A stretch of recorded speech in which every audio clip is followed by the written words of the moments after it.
Здравейте, приятели! Днеска ще отваряме фигурка на капибара. И сега да видим какво ще е.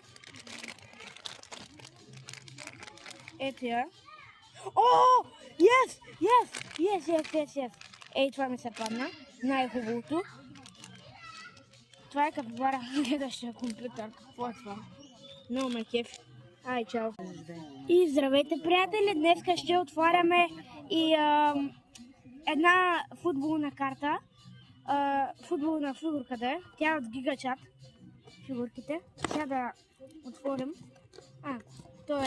Той е имало за отваряне, но аз съм тъп. И да видим какво е. Кой е това? Това мисля, че той е Нино Мендиш. Май. Сега ще ви го покажа пак, като го сглобя. И хора, падна ми се това чудотворното. То може да прави тунема. Тункурунко. Хора, купих си Brain Rot карти и сега ги отваряме. Така, някаква мишка на Кенеф. Лавака Сатурнита. Лорба Фрутодрило. Не знам.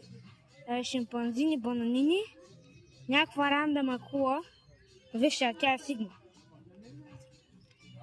Бомбини, гозини. И някакво нещо тук, имитация на балерина капучина. Да, и тук имаше бонус карти към капибарата, викам и тях да ги отворим.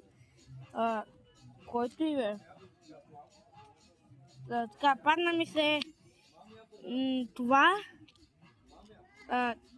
Това е яко. И това. Тази карта.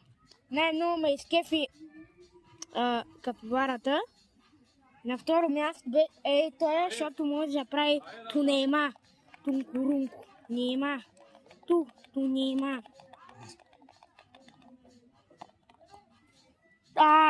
Явно не може. Чао.